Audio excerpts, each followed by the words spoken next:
Olá a todos, sejam bem-vindos ao Vivecast, o nosso podcast. Eu sou Amanda Bueno, da área de comunicação da Vivest. Para vocês que têm acompanhado em nossas redes sociais, no portal ou em nossas comunicações a campanha de combate às fraudes nos planos de saúde, trazemos hoje mais uma pauta importante que impacta beneficiários, prestadores de serviços e as operadoras. As medidas legislativas e regulatórias concebidas para proteger e garantir a integridade do sistema de saúde suplementar.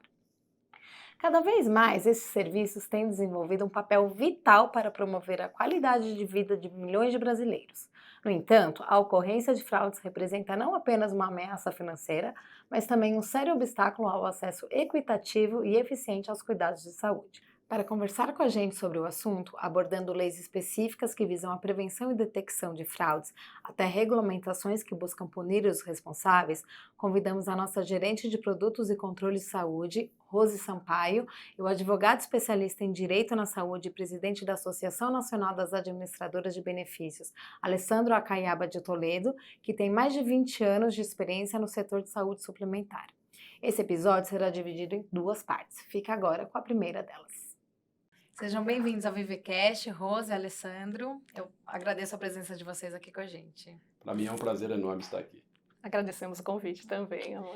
Bom, Rose, para começar, eu queria saber quais são os tipos mais comuns de fraudes cometidas contra os planos de saúde. Então, eu acho que quando a gente fala em fraude, né, é importante definir um pouquinho o que é isso, né? Então, eu considero fraude qualquer ato praticado por uma pessoa no sentido de benefício próprio, ou de lesar, ou de burlar algum tipo de regulamento, né? Então, quando a gente fala de plano de saúde, é muito importante a gente relembrar que todos os nossos planos de saúde, eles possuem regulamentos, né? Sim. São regulados pela Agência Nacional de Saúde, então tem todo um arcabouço, né, de leis e de normas que regem esse plano de saúde. Então, quando a gente fala em fraude no plano de saúde, é qualquer ato cometido tanto pelo beneficiário como prestador de serviço que venha a ser contrário a esses regulamentos, que venha a trazer prejuízo para alguma norma, algum dever que deva ser cumprido dentro dos nossos regulamentos. Tá? Sim. Quando a gente fala de plano de saúde, eu posso trazer alguns exemplos, né, do que a gente tem presenciado e tem visto aí no mercado. Esse tema tem sido bastante discutido ultimamente, né? Então, a gente pode mencionar, por exemplo, o empréstimo de carteirinha para uma pessoa que não é do plano de saúde, o famoso reembolso sem desembolso, né, que seria a pessoa solicitar um reembolso de um procedimento que ainda não foi realizado. Por parte do prestador, a solicitação excessiva de procedimentos Sim. ou de materiais e de medicamentos na realização de um processo, a assinatura de guias de serviços que não foram efetuados. Tá? Então, acho que esses são os principais que a gente tem visto acontecer aqui na Vivest. O IESS trouxe, há pouco tempo atrás, né, um estudo trazendo todas essas fraudes que têm sido cometidas, né, as principais, e o rombo financeiro que elas causam, né? Exatamente, a gente comentou isso já em alguns artigos anteriores, né? Sim.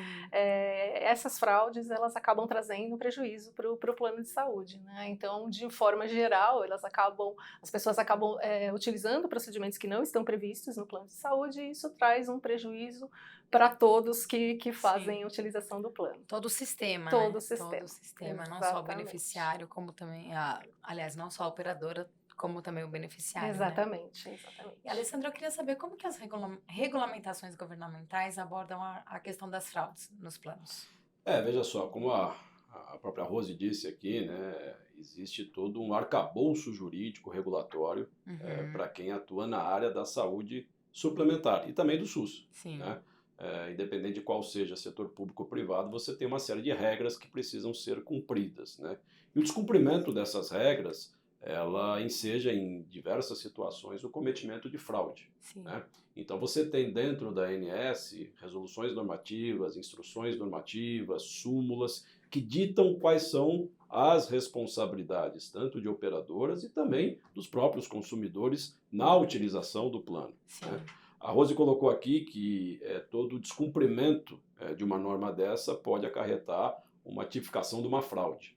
Eu vou além, porque a fraude, a meu ver, ela também se caracteriza como um crime. Né? A depender do tipo de fraude que é cometida, como ela aqui bem citou, por exemplo, emprestar uma carteirinha, onde a pessoa pega a carteirinha de um colega e vai fazer um procedimento médico, isso é falsidade ideológica, né? Então é crime. Assim como há uma extensão de outras tipificações penais que podem enquadrar o sujeito como crime e tudo mais. Você não tem especificamente uma ou outra caracterização de uma norma que fala isto é fraude, ou seja, o descumprimento de determinadas regras pode ensejar a caracterização de uma fraude. Entendi. Então, assim, pensando em exemplos, a gente tem as principais leis ou regulamentos que regem os planos de saúde nesse contexto das fraudes?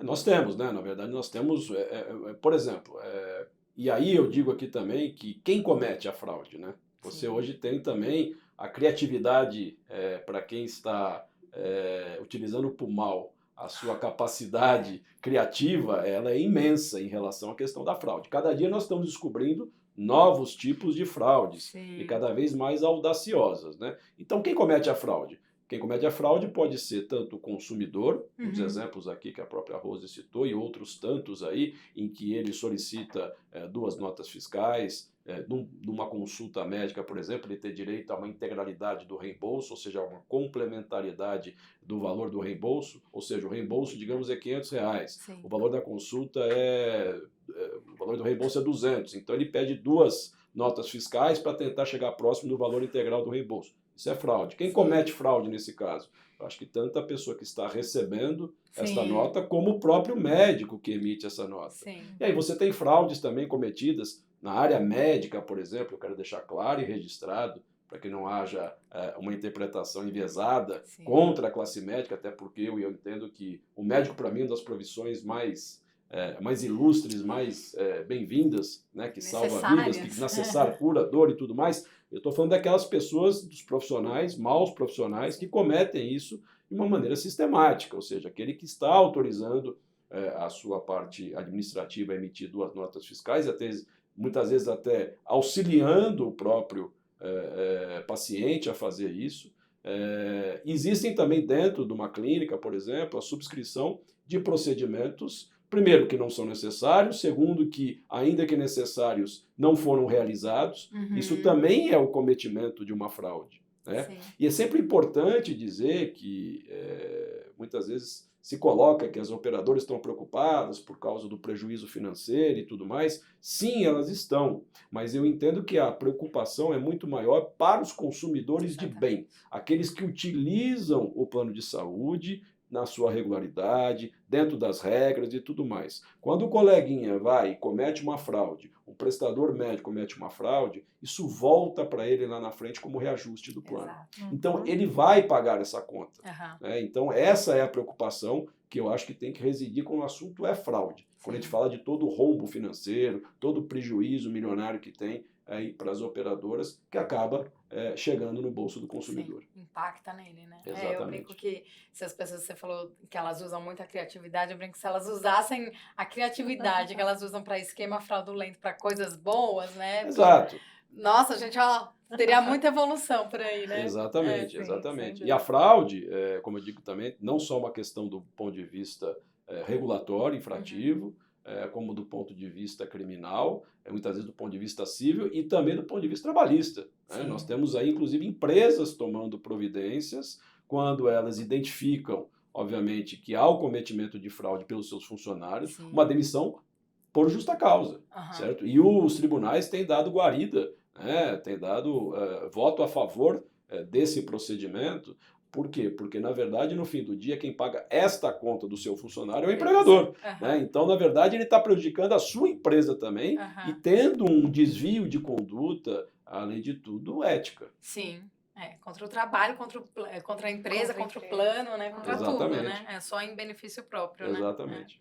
E pensando nas operadoras, elas têm responsabilidades legais em relação à prevenção e detecção de fraudes? Na verdade, assim, nós estamos falando da subscrição de um produto que é colocado na prateleira com as suas regras, né? E ela tem ali, eu acho que o dever de buscar, obviamente, a regularidade da utilização desse produto. Ela não tem uma responsabilidade pela fraude. Entendi. O que está acontecendo é que as operadoras, então, considerando que esse assunto passou a ser um assunto de prioridade na ordem do dia das operadoras de saúde, por conta do rombo financeiro milionário que isso tem causado, ela tem adotado, as operadoras, uma série de providências que, é claro, no fim do dia acaba trazendo um pouco mais de burocracia até para aqueles que não cometem fraude, mas que são absolutamente necessários para tentar coibir esses abusos que estão acontecendo. Então, por exemplo, o reconhecimento facial, a utilização com senha, né, a carteirinha digital e uma série de outras providências que as operadoras estão adotando. Então, a meu ver, as operadoras elas têm sim o dever, na verdade, de buscar, obviamente, fazer com que o seu produto esteja sendo utilizado corretamente. E, diga-se de passagem, elas estão fazendo isso. Então, na verdade, não é uma responsabilidade legal, mas é uma responsabilidade enquanto de proteção, próprio serviço, né? Porque no fim do dia também, quando eu falo que esse valor tem um prejuízo inicial que a operadora tem que bancar esse prejuízo com a fraude. No minuto seguinte, o beneficiário banca através de reajuste, mas o preço do produto fica caro. E fica, muitas vezes, inviável, exatamente. O que acontece? Começa a afugentar as pessoas que podem ter maior número ainda de pessoas com plano de saúde. Nós estamos batendo aí algum recorde, né, histórico aí, de número de beneficiários com plano de saúde, chegando a 51 milhões de beneficiários. Mas era possível ter muito mais. Né? Porque se você tivesse um plano de saúde com um custo-benefício melhor, obviamente que muito mais que 1/4 da população brasileira teria interesse de ter o plano de saúde. Nós temos pesquisa da ANAB, que é a Associação Nacional das Administradoras de Benefícios, que eu presido, pesquisa recente, que verifica que o plano de saúde está entre os 3 desejos de consumo da população brasileira. Entendeu? Fica lá atrás de educação e casa própria. Cada vez mais valorizando. O que eu brinco é o seguinte, só não está quem não tem poder aquisitivo para isto. Por quê? Porque, de fato, é um produto... E por que cai no gosto do brasileiro? E nós tivemos aí recentemente a questão da pandemia, que acabou fortalecendo essa visão. Por quê? Porque as pessoas se viram numa situação de pânico, não tendo eventualmente um leito à sua disposição, um médico à sua disposição, um atendimento médico, eventualmente de qualidade e tudo mais. Então, as pessoas querem se proteger, né, com a questão do plano e do seguro-saúde. Né? Querem ter a possibilidade de ter. E o país, o Brasil, ele tem, de fato, excepcionais médicos, uma tecnologia maravilhosa no âmbito da medicina, né, e tudo mais. Claro que nos grandes rincões isso ainda acaba não chegando na mesma velocidade e modernização que hoje acontece aqui nos grandes centros, mas até agora com a questão da telemedicina isso pode também melhorar um pouco essa questão. Né? Mas, enfim, a população deseja e quer. O plano de saúde é um produto muito bem-vindo. Sim. Até porque, assim, quanto mais você aumenta o valor, até pessoas que têm plano de saúde, em algum momento vão falar, é insustentável para mim manter, então eu saio e eu vou para o SUS, e aí você infla ainda mais o Sistema Único de Saúde, né? Que é um sistema excelente, que é elogiado no mundo inteiro, mas que você não consegue contemplar a população inteira do Brasil. Então, quanto mais aumenta o custo da saúde particular, mais as pessoas vão sair e mais vai inflar o sistema público de saúde, né? E eu acho que é importante a gente ressaltar também, a gente está falando bastante do beneficiário que arca com o custo do seu plano, né? Mas a gente tem o outro lado também, que é da empresa que fornece, né? Que disponibiliza esse benefício para os seus colaboradores. E muitas vezes a pessoa não tem essa percepção, né? Porque às vezes ele não paga diretamente esse plano, mas é um custo que a empresa, né, está assumindo por ele. Então, a gente vê ultimamente as empresas cada vez mais preocupadas com a elevação desse custo, né? Que é um benefício, como o Dr. Alessandro falou, super desejado, mas que tem um custo cada vez mais elevado. Então, isso pode prejudicar toda uma empresa, todo o sistema, tornando inviável o custo desse benefício. Porque aí nem as empresas conseguem oferecer isso a um preço tão elevado, né? Exatamente. O plano de saúde, ele nasceu, né, os seus primórdios, né, como um atrativo das empresas para fidelizar o empregado. Né? Ou seja, naquela época, logo 1940, por aí, quando você estava com a questão da indústria e tudo mais, você atraía as pessoas para os grandes centros com a oferta de um benefício de saúde. Né? E até hoje é mais ou menos isso, ou seja, você coloca na conta do seu orçamento familiar quanto você gastaria por um plano de saúde. Isso. Então, uma empresa que hoje oferece um plano de saúde, isso acaba sendo, obviamente, até um atrativo, né? claro, indiscutível em relação a tudo isso. E você citou, por exemplo, que isso inviabiliza muitas vezes empresas. Temos empresas norte-americanas, montadoras de veículos, que quebraram por causa disso, porque o plano de saúde acabou sugando, exato, toda a sua receita e tudo mais. Então, ele tem que ser percebido também pelo empregador, e o empregador precisa se interessar por esta causa relacionada à fraude do plano de saúde, porque é um dos itens que acaba sendo um dos ofensores aí do reajuste. Sim. Então, as pessoas precisam estar um pouco mais, a cultura do brasileiro, aquele que tem plano privado de saúde, precisa estar um pouco mais atento. Não pode achar graça que o vizinho, que o colega, que o amigo médico, ou quem quer que seja, esteja se utilizando de uma maneira errada para a utilização do plano. Sim. Isso é dinheiro, certo? Então, é uma atenção muito, muito especial que tem que ser dada em relação a tudo isso. Estão gostando do nosso bate-papo? Então continue nos acompanhando para assistir a segunda parte.